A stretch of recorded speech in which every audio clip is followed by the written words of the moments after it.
നബി തങ്ങൾ പറഞ്ഞു, എനിക്ക് ശേഷം ഫിത്തനകൾ ഉണ്ടാകുമ്പോൾ ഈ ദുനിയാവിൽ ദീനിന്റെ നാടുകളിൽ, ദീനിന്റെ സ്ഥലങ്ങളിലെല്ലാം ഫിത്തനകളും ഫസാദുകളും കൊണ്ട് നിറയുമ്പോൾ അള്ളാഹുവിനെ ഭയപ്പെടുന്നവർ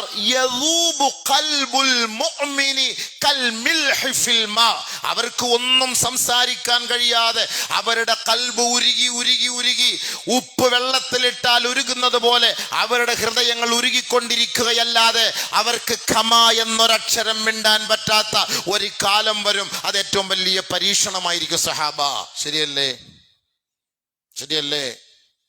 പരിശുദ്ധമായ മക്ക മദീന നിൽക്കുന്ന മണ്ണുകളിലെല്ലാം നടക്കുന്നത് എന്താ? ഇപ്പൊ നഊദു ബില്ലാഹ്, കണ്ടാൽ കൽബ് പൊട്ടും, ഹൃദയം പൊട്ടിപ്പോകും, തകർന്നു പോകും.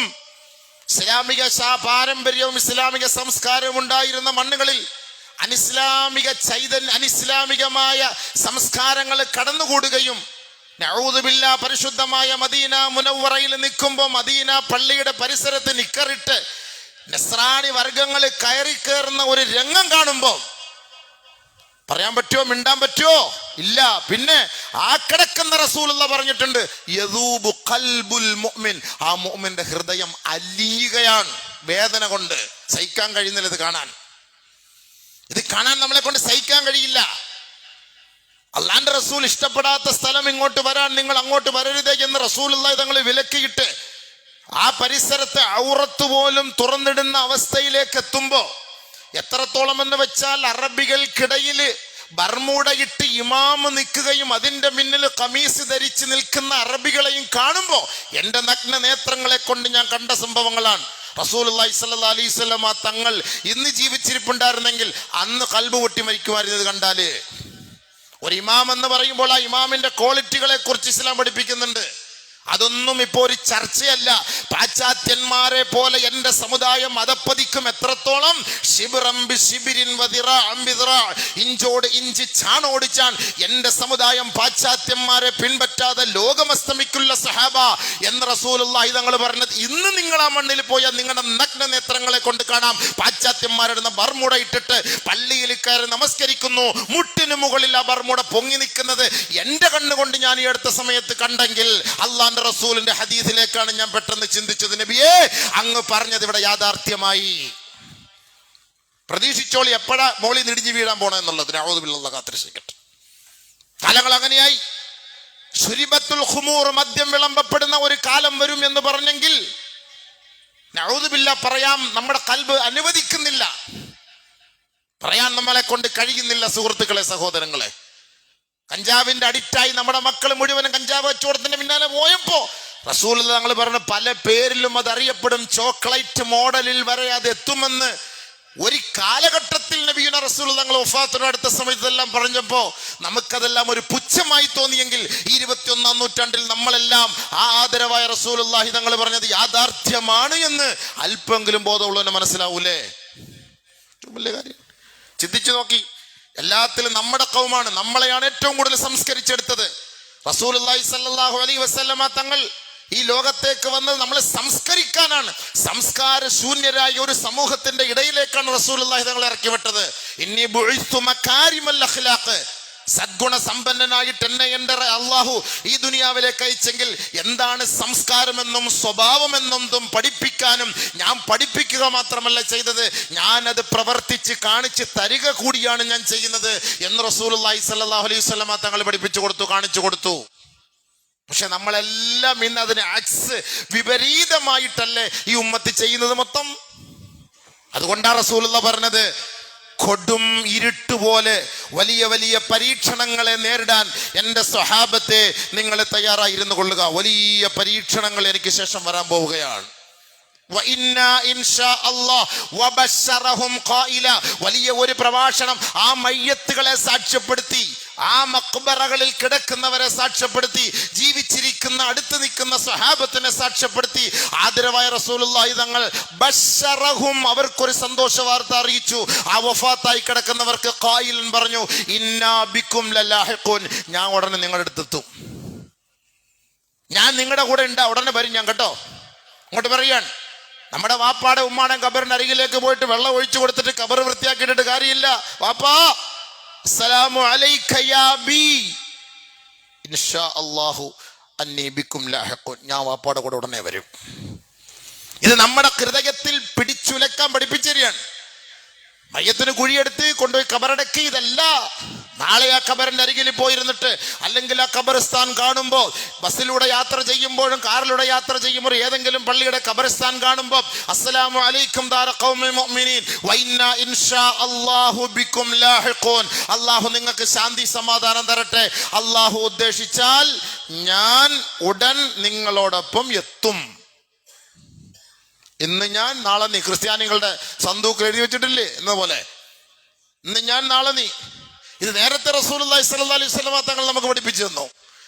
റസൂലുള്ളാഹി തങ്ങളുടെ വഫാത്തിനോടടുത്ത് ഹബീബുന റസൂലുള്ളാഹി തങ്ങൾ ആ മഖ്ബറയുടെ മുന്നിൽ പോയി നിന്ന് സഹാബാക്കൾക്ക് സലാം ചൊല്ലുമ്പോൾ എല്ലാ ഉപദേശ നിർദ്ദേശങ്ങളും ഒക്കെ നടത്തിയിട്ട് ആദരവായ റസൂലുള്ളാഹി സ്വല്ലല്ലാഹു അലൈഹി വസല്ലം തങ്ങൾ പറഞ്ഞത് വബശ്ശറഹും എന്നാ പറഞ്ഞത്, അവർക്ക് സന്തോഷ വാർത്ത. ആർക്ക്? റസൂലുള്ളാഹിക്ക് മുമ്പ് പോയവർക്ക് ഞങ്ങളുടെ നബി ഞങ്ങളിലേക്ക് വരും സന്തോഷ വാർത്ത. റസൂലുള്ളാഹി തങ്ങൾ വഫാത്താകുന്ന സമയത്ത് മോള് ഫാത്തിമ കരഞ്ഞപ്പോ, ഭയങ്കരമായ നിലയിൽ കരഞ്ഞപ്പോ റസൂലുള്ളാഹി സ്വല്ലല്ലാഹു അലൈഹി വസല്ലം തങ്ങൾ അടുത്ത് വിളിച്ചു പറഞ്ഞു, മോളെ വാ, നീ എന്തിനാ കരയുന്നത്? ചെവിയിൽ ഒരു കിന്നാരം പറഞ്ഞു കൊടുത്തു. നബിയുനാ റസൂലുള്ളാഹി സ്വല്ലല്ലാഹു അലൈഹി വസല്ലം തങ്ങളുടെ ആ സിർ, ആ രഹസ്യം കേട്ടപ്പോ പൊന്നുമോള് ഫാത്തിമ, കരഞ്ഞുകൊണ്ടിരുന്ന ഫാത്തിമ പെട്ടെന്ന് ചിരിച്ചു. ആയിഷ റളിയല്ലാഹു തആല നബീന റസൂലുള്ളാഹി തങ്ങളുടെ വഫാത്തിന് ശേഷം ചോദിച്ചു, അല്ല ഫാത്തിമ, നീ കരഞ്ഞ് കരഞ്ഞ് നിറ കണ്ണുകളോടുകൂടി നിന്റെ ഉപ്പാന്റെ അരികിൽ ഇരുന്നപ്പോ നിന്നെ പെട്ടെന്ന് ചേർത്ത് പിടിച്ചിട്ട് എന്തോ ഒരു കിന്നാരം പറഞ്ഞ് നീ പെട്ടെന്ന് ചിരിച്ചല്ലോ ആയിഷ. അത് എൻ്റെ ഉപ്പ പറഞ്ഞു, എനിക്ക് ശേഷം തൊട്ടടുത്ത് നീ തന്നെ വരുമെന്ന്. എനിക്ക് വലിയ സന്തോഷമായി. ഇത്ര വലിയ സന്തോഷ. ഒരാൾ മരിച്ചുപോയി, പാപ്പ മോൻ ഉടനെ വരികയാണ്. നമ്മൾ ധരിച്ചു അത്ത അമ്മ അക്ക മരിച്ച് തീർന്ന്, അതാ അവിടെ ഒന്നുമില്ല. കുഴിവെട്ട് ബഷീർ എല്ലാം പറക്കിയെടുക്കുമ്പോൾ എല്ലാം മുട്ടുമെടുത്ത് അവിടെ വെക്കുന്നതെന്നല്ലാതെ അവിടെ വാപ്പായും കാണാനില്ല, ഉമ്മായും കാണാനില്ല, കെട്ടിയോളെയും കാണാനില്ല, കെട്ടിയോനെയും കാണാനില്ല, അളിയനെയും കാണാനില്ല, മച്ചമ്പിയും കാണാനില്ല. കുറെ എല്ലാം എടുത്ത് ഇപ്പുറത്തെ വിടും, കുറച്ച് കഴിഞ്ഞ് അത് എടുത്ത് വിടും, അവിടെ പുതിയത് വെക്കും. 10 വർഷം കഴിയുമ്പോൾ അത് എടുത്ത് ഇങ്ങോട്ട് വെക്കും, അവിടെ ഒന്നും കാണാനില്ല. സ്വാഭാവികം. റസൂലുള്ളാഹി സ്വല്ലല്ലാഹു അലൈഹി വസല്ലം തങ്ങൾ, മോളെ നീ കരയരുത്, എനിക്ക് ശേഷം ഉടനെ നീ തന്നെ വരും എന്നോടൊപ്പം, ഉപ്പയോടൊപ്പം.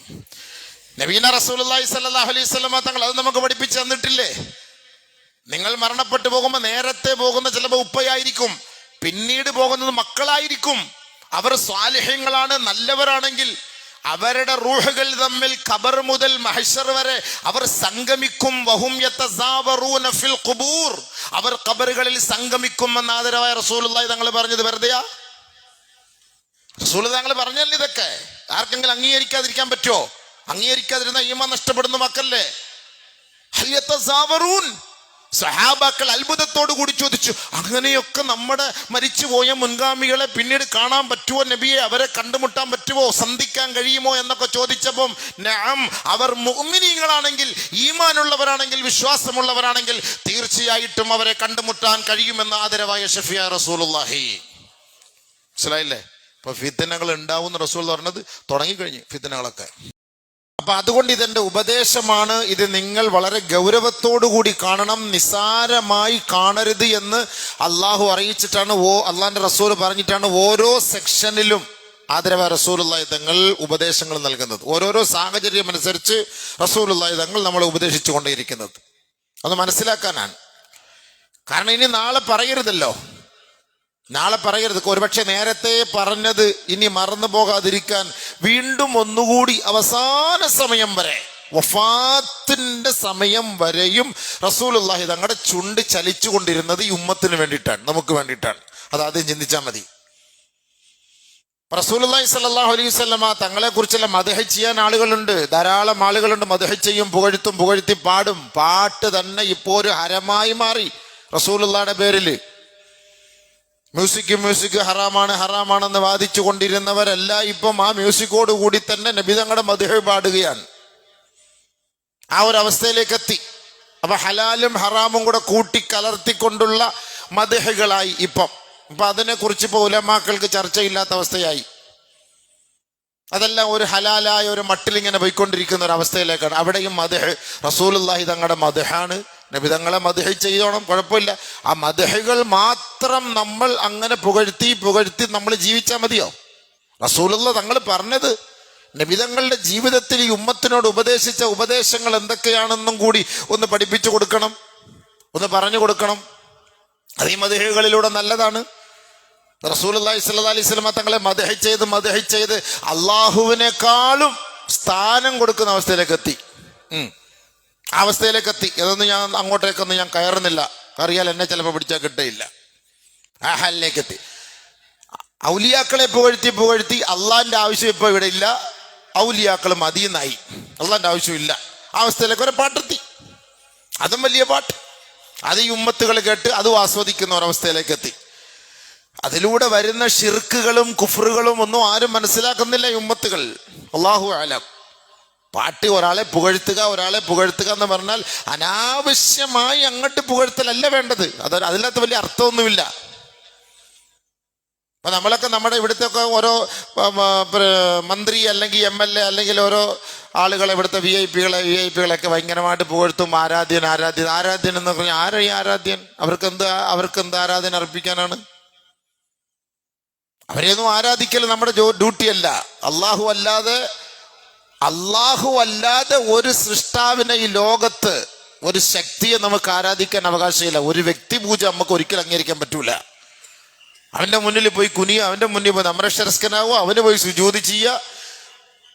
പക്ഷെ വലിയ ഒരു നേതാവ് അല്ലെങ്കിൽ നാടിന്റെ ഒരു പ്രമുഖൻ വരുമ്പോ, അല്ലെങ്കിൽ രാജ്യത്തിന്റെ ഒരു പ്രതിനിധി, അല്ലെങ്കിൽ രാജ്യത്തിന്റെ കിരീടാവകാശി എന്നിരിക്കട്ടെ, രാജ്യത്തിന്റെ പ്രധാനമന്ത്രി എന്നിരിക്കട്ടെ, വരുമ്പോ അവരുടെ മുന്നിൽ പോയി നമ്രശിരസ്കരാവുക എന്ന് പറഞ്ഞാൽ മുഅ്മിനിനെ അപേക്ഷിച്ചിടത്തോളം, ഒരു മുസ്ലിമിനെ അപേക്ഷിച്ചിടത്തോളം അംഗീകരിക്കാൻ പറ്റൂല.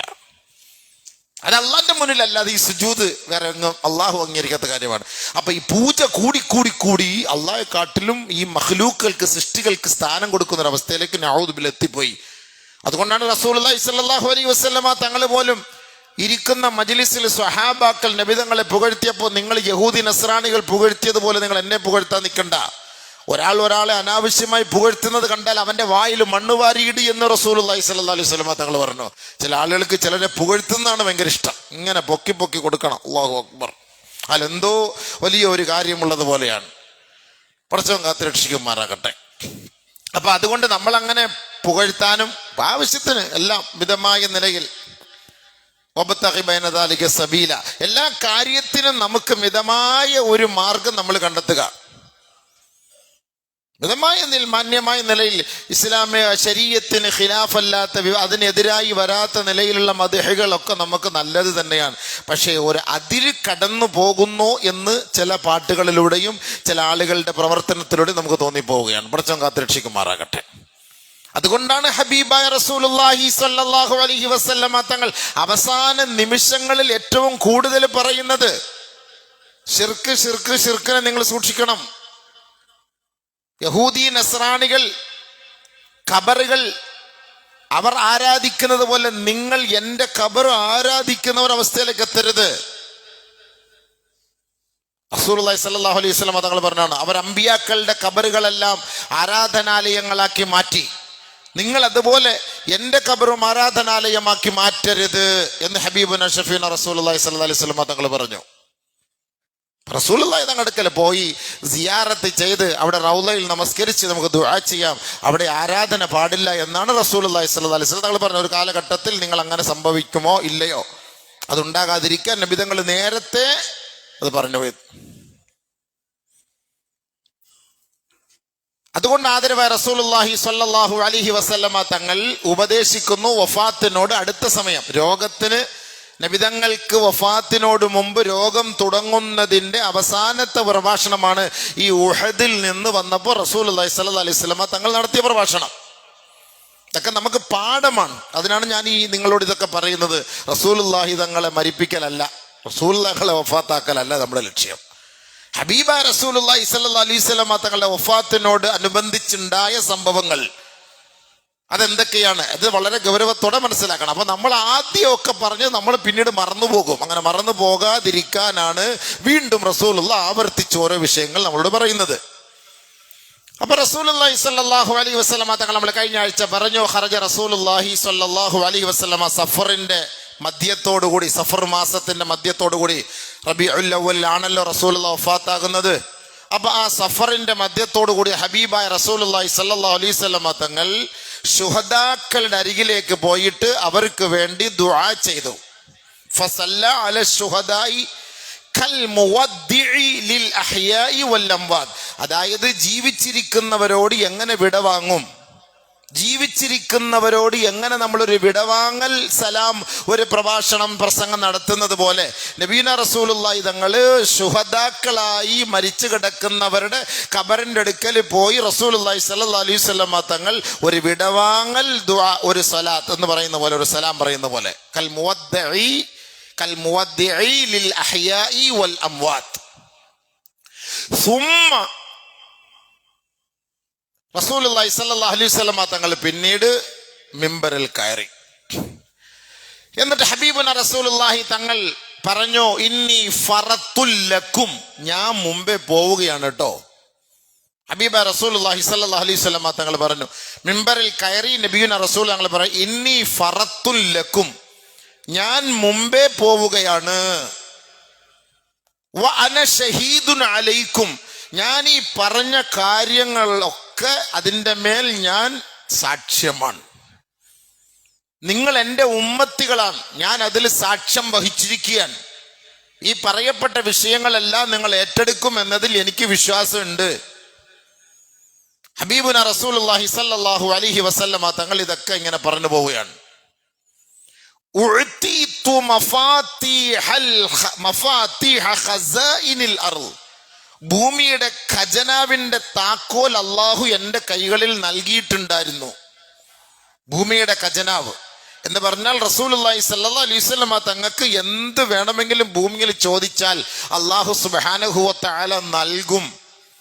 ഉഹദ് സ്വർണമാക്കി തരട്ടെ, ഉഹദ് മല സ്വർണമാക്കി തരട്ടെ എന്ന് ഹബീബായ തങ്ങളോട് ചോദിച്ചപ്പോൾ അള്ളാഹുവിന്റെ റസൂല് വേണ്ട എന്നാണ് പറഞ്ഞത്. അത്രത്തോളം അള്ളാഹു തആല ഭൂമിയുടെ എല്ലാ ഖജനാവിന്റെ താക്കോലും നബിതങ്ങളുടെ കൈകളിൽ കൊടുത്തു. പക്ഷെ റസൂലുള്ളാഹി സ്വല്ലല്ലാഹു അലൈഹി വസല്ലമ തങ്ങൾ പറഞ്ഞ വാക്കാണ്, അതല്ല എനിക്ക് വലുത്. ഖസാനയുടെ താക്കോൽ റസൂലുള്ളാഹി തങ്ങളെ ഏൽപ്പിച്ചു. പക്ഷെ അതിനോടായിരുന്നില്ല നബി സല്ലല്ലാഹു അലൈഹി വസല്ലമ തങ്ങളുടെ താല്പര്യം, ആഗ്രഹം. ഇത് അള്ളാഹുവിന്റെ റസൂൽ നമുക്കത് പഠിപ്പിച്ചിരിക്കുകയാണ്. എന്തിനാണ് ഈ ഭൂമിയുടെ അലങ്കാരങ്ങൾ? ഇന്ന മിമ്മ അഖാഫു അലൈക്കും മാ യഫ്തഹില്ലാഹു അലൈക്കും മിൻ സഹ്റത്തി ദുനിയ വസീനതിഹാ ഔ കമാ ഖാല അലൈഹി സ്വലാത്തു വസ്സലാം. എനിക്ക് നിങ്ങളെ ഭയം ഏറ്റവും കൂടുതൽ ഈ ഭൂമിയുടെ ആഡംബരങ്ങളെല്ലാം നിങ്ങളുടെ കൈകളിൽ അള്ളാഹ് ഏൽപ്പിച്ച് അത് നിങ്ങളുടെ മുന്നിൽ തുറന്നു തന്ന് അതിൽ നിങ്ങൾ വിരാജിക്കുന്ന ഒരു സാഹചര്യം ഉണ്ടാകുമോ എന്നാണ് എനിക്ക് ഭയം. റസൂൽ തങ്ങൾ പറഞ്ഞ വാക്കാണ്, എനിക്കതാണ് ഭയം. മാ അഖ്ശാ അലൈക്കും അൽ ഫഖ്റ മൽ ഫഖ്റ മാ അഖ്ശാ അലൈക്കും വലാകിന്നി അഖ്ശാ അലൈക്കും അൻ തുബ്സത ലക്കും സഹറത്തു ദുനിയ അൻ തുബ്സത അലൈക്കും അൻ തുഫ്തഹ ലക്കും. നിങ്ങൾക്ക് ഭൂമിയിൽ അല്ലാഹു സാമ്പത്തികമായി ഭയങ്കരമായ വിശാലതകൾ നൽകുമോ എന്നാണ് എൻ്റെ പേടി. അല്ല, നിങ്ങൾ ദാരിദ്ര്യത്തിൽപ്പെട്ട് നിങ്ങൾ ചത്തുപോകും, നശിച്ചു പോകും എന്നെനിക്ക് പേടിയില്ല. നിങ്ങൾ പട്ടിണി കിടന്ന് മരിക്കുമെന്ന് എനിക്ക് പേടിയില്ല. സാമ്പത്തികമായ നിലയിൽ ഭയങ്കരമായി അള്ളാഹു നിങ്ങളെ ഉന്നതിയിലേക്ക് എത്തി നിങ്ങളെ പടച്ച തമ്പുരാൻ പരീക്ഷിക്കുമോ എന്ന് പേടി. സമ്പത്ത് കൂടുമ്പോൾ അതിൻ്റെ അർത്ഥം പരീക്ഷണം എന്നാണ് അതിൻ്റെ അർത്ഥം. ഹബീബായി തങ്ങൾ പറഞ്ഞ വാക്കാണ്. ഇതാണ് വഫാത്ത് റസൂലുള്ള എന്ന് പറഞ്ഞിട്ട് കാര്യമില്ല. റസൂലുള്ളാഹിയുടെ വഫാത്ത് 5 മിനിറ്റ് കൊണ്ട് 10 മിനിറ്റ് നമുക്ക് പ്രസംഗിച്ച് തീർക്കാം. റസൂലുള്ളാഹി തങ്ങളുടെ മുമ്പ്, വഫാത്തിന് മുമ്പ് വന്ന ആ സംഭവങ്ങളും ആ ഉപദേശങ്ങളുമാണ് എൻ്റെ നിങ്ങളുടെ ജീവിതത്തിൽ പാഠം. റസൂലുള്ളാഹി തങ്ങൾ വഫാത്താവലല്ല വിഷയം. വഹുവ ഫീ ഖബ്രിഹി ഹയ്യുൻ, നബി തങ്ങൾ അവിടുത്തെ ഖബറിൽ ജീവിച്ചിരിപ്പുണ്ട്. ഇന്ന് നമ്മളിവിടെ നിന്ന് ഈ മണക്കാട് മെമ്പറിൽ നിന്ന്, ഈ നാട്ടിൽ നിന്ന്, ഈ ലോകത്തിന്റെ ഏത് ദിക്കിൽ കോണിൽ നിന്നൊരു സ്വലാത്ത് ചൊല്ലിയാലും ഹബീബായ റസൂലുള്ളാഹി സ്വല്ലല്ലാഹു അലൈഹി വസല്ലമ തങ്ങൾ അതിന് മറുപടി പറയും. അതുകൊണ്ടാണ് നമ്മൾ അവിടെ സ്വലാത്ത് ചൊല്ലുന്നത്. ഹബീബുന റസൂലുള്ളാഹി സ്വല്ലല്ലാഹു അലൈഹി വസല്ലമ തങ്ങൾ ഈ ദുനിയാവിൽ നിന്ന് വിട പറയുന്നതിന് മുമ്പ് മക്കളെ, പാപ്പ വിളിച്ചിട്ട് ഉപദേശിക്കുന്ന പോലെ, മക്കളെ ഞാൻ പോവാണ്, ഇത്രയൊക്കെ നാളെ ഇതൊക്കെ സൂക്ഷിച്ചിട്ടുണ്ട്, നീ അതൊക്കെ സൂക്ഷിക്കണം, അവരെ സൂക്ഷിക്കണം, ഇവരെ സൂക്ഷിക്കണം, ആ വീട് സൂക്ഷിക്കണം, ഈ കട നീ സൂക്ഷിക്കണം എന്നൊക്കെ റസൂലുള്ളാഹി തങ്ങൾ ഉപദേശിച്ചതുപോലെ മക്കളോട് വാപ്പ ഉപദേശിച്ചു കൊടുക്കാണ്.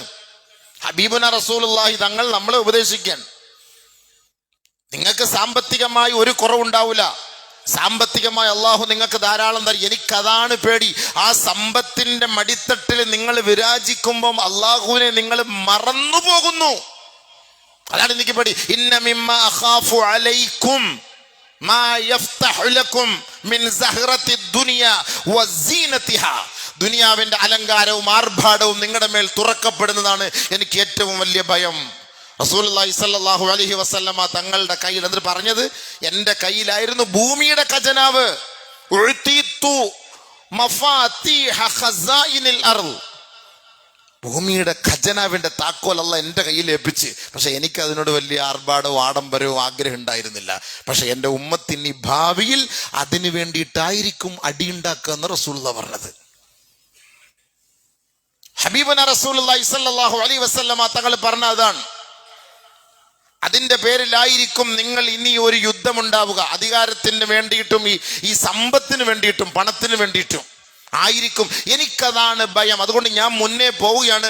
ഞാൻ എല്ലാം നിങ്ങളുടെ മുന്നിൽ പറഞ്ഞു കഴിഞ്ഞു. അന ഷഹീദുൻ അലൈക്കും, ഞാൻ എല്ലാം പറഞ്ഞു കഴിഞ്ഞു. റസൂലുള്ളാഹി തങ്ങൾ പറയാണ്. നബീന റസൂലുള്ളാഹി സ്വല്ലല്ലാഹു അലൈഹി വസല്ലമ തങ്ങൾ എല്ലാം ഉപദേശിച്ചിട്ട് നേരെ ജന്നത്തുൽ ബഖീഇലേക്ക് പോയി. ബഖീഉൽ ഗർഖദ് എന്നാണ് യഥാർത്ഥത്തിൽ പറയുക. നമ്മളൊക്കെ പറഞ്ഞ് ജന്നത്തുൽ ബഖീ എന്നാക്കി. എന്തായാലും ബഖീഉൽ ഗർഖദ് എന്നാണ് അതിന്റെ യഥാർത്ഥത്തിലുള്ള അറബി പേര്. ബഖീ. ബഹുമാനപ്പെട്ട സ്വഹാബാക്കൾ, 10,000-കണക്കിന് സ്വഹാബാക്കൾ അടക്കം ചെയ്യപ്പെട്ടിട്ടുണ്ട്. റസൂലുള്ളാഹി സ്വല്ലല്ലാഹു അലൈഹി വസല്ലമ തങ്ങളുടെ ആ ചാരത്ത്, ആ ഓരത്ത് ഹബീബുന റസൂലുള്ളാഹി തങ്ങൾ അവിടേക്ക് പോയി സലാം പറയുന്നു. അസ്സലാമു അലൈക്കും യാ അഹ്ലൽ മഖാബിർ ലയഹ്ന അലൈക്കും മാ അസ്ബഹ്തും ബിമാ അസ്ബഹൻ നാസു ഫീഹി. അവരോട് സംസാരിക്കാൻ സലാം പറഞ്ഞിട്ട്, ഇനി പിൽക്കാലഘട്ടത്തിൽ വരുന്ന ജനങ്ങളും നിങ്ങളെ പോലെ ആയി തീരുന്ന ഒരു സാഹചര്യം ഉണ്ടാകും. പിൽക്കാലഘട്ടത്തിൽ വരുന്ന ഒരു വിഭാഗം, ഒരു സമൂഹം നിങ്ങളെ പോലെ ആയി തീരുന്ന ഒരു കാലഘട്ടം, ഒരു കാലം ഉണ്ടാകും. താമസിയാതെ ഉണ്ടാകും. നിങ്ങളെ പോലെ ഇതേപോലെ ആരുമില്ലാതെ ഏതെങ്കിലും ഒരു വനത്തിൽ, ഏതെങ്കിലും ഒരു മരുഭൂമിയിൽ, ഏതെങ്കിലും ഒരു പള്ളിയുടെ ചാരത്ത് അങ്ങനെ കിടക്കുന്ന ഒരു സാഹചര്യം ഉണ്ടാകും എന്ന് റസൂലുള്ളാഹി സ്വല്ലല്ലാഹു അലൈഹി വസല്ലം തങ്ങൾ പറഞ്ഞിട്ട്, പിന്നെ റസൂലുള്ളാഹി പറഞ്ഞെന്നറിയോ, അഖ്ബലത്ത് ഫിതനുൻ. ഇനി നേരിടാൻ പോകുന്നത് സ്വഹാബാക്കളെ വലിയ വലിയ പരീക്ഷണങ്ങളാണ്. ഇത്ര നാളെ റസൂലുള്ളാഹി ഇരുന്നപ്പോൾ ഉണ്ടായ പരീക്ഷണം പോലെ അല്ല. ഹബീബുന റസൂലുള്ളാഹി സ്വല്ലല്ലാഹു അലൈഹി വസല്ലമ തങ്ങൾ ഈ സലാമൊക്കെ പറഞ്ഞ് ഇവരുടെ മുന്നിൽ നിന്നിട്ട് ഇതെല്ലാം ഉപദേശിച്ചിട്ട് സ്വഹാബത്തിനെ നോക്കിയിട്ട് ഹബീബുന റസൂലുള്ളാഹി സ്വല്ലല്ലാഹു അലൈഹി വസല്ലമ തങ്ങൾ പറഞ്ഞു, അഖ്ബലത്ത് ഫിതനുൻ. ഫിത്തനകൾ വരാൻ പോവാണ്, വലിയ പരീക്ഷണങ്ങൾ നേരിടാൻ പോവുകയാണ് നമ്മളെ. കഖിതഇൽ ലൈലിൽ മുളിം, കഖിതഇൽ ലൈലിൽ മുളിം. തുടർച്ചയായി പാതിരാത്രി, ആ പാതിരാത്രിയാകുമ്പോൾ എത്രത്തോളം ഭയങ്കരമായ ഇരുണ്ട തുരുത്തായിരിക്കും, ഇരുട്ടായിരിക്കും. അതേപോലെ ഇപ്പൊ സുബഹിയുടെ സമയം പോലെയല്ല, സന്ധ്യയുടെ സമയം പോലെയല്ല. യത്ബഉ ആഖിറുഹാ അവ്വലഹാ വൽ ആഖിറതു ശർറും മിനൽ ഊലാ. നബീന റസൂലുള്ളാഹി തങ്ങൾ പറയാണ്, പരീക്ഷണങ്ങൾ കടുക്കും, പരീക്ഷണങ്ങൾ കടുക്കും. ആദ്യത്തിനേക്കാൾ അവസാനത്തെ പരീക്ഷണങ്ങൾ കൂടിക്കൊണ്ടിരിക്കും. 1 കഴിഞ്ഞാൽ 2 കടുക്കും, 2 കഴിഞ്ഞാൽ 3 അതിനേക്കാൾ കടുപ്പമായിരിക്കും, 3 കഴിഞ്ഞാൽ 4 അതിനേക്കാൾ കടുപ്പമായിരിക്കും. ഖഖിതഇൽ ലൈലിൽ മുളിം. സന്ധ്യാസമയം മഗ്രിബാകുമ്പോൾ 6 മണി, 8 മണിയാകുമ്പോൾ പഴയ പോലുള്ള ഒരു 10 മണിയുടെ പ്രതാപം, 12 മണിയാകുമ്പോൾ പാതിരാത്രിയുടെ പ്രതാപം നേരത്തെ. അപ്പൊ അങ്ങനത്തെ പാതിരാത്രി ഇങ്ങനെ കടുത്തതുപോലെ കടുപ്പമേറിയ പരീക്ഷണങ്ങൾ എൻ്റെ ഉമ്മത്തികൾ ഇനി പ്രതീക്ഷിച്ചോളി. റസൂലുള്ളാഹി സ്വല്ലല്ലാഹു അലൈഹി വസല്ലം പറഞ്ഞ വഫാത്തിന് മുമ്പ് വലിയ പരീക്ഷണങ്ങൾ പ്രതീക്ഷിച്ചോളാൻ. ആര് പ്രതീക്ഷിക്കുന്നു? ആരും അടി കിട്ടും പറയും. റസൂലുള്ളാഹി സ്വല്ലല്ലാഹു അലൈഹി വസല്ലം തങ്ങൾ പറഞ്ഞ വാക്കാണിത്. വലിയ പരീക്ഷണങ്ങൾ ഇനി നേരിടാൻ പോവുകയാണ്. ആദ്യത്തിനേക്കാൾ കടുപ്പമായിരിക്കും അടുത്തടുത്ത് തുടർച്ചയായിട്ട് വരാൻ പോകുന്നത്.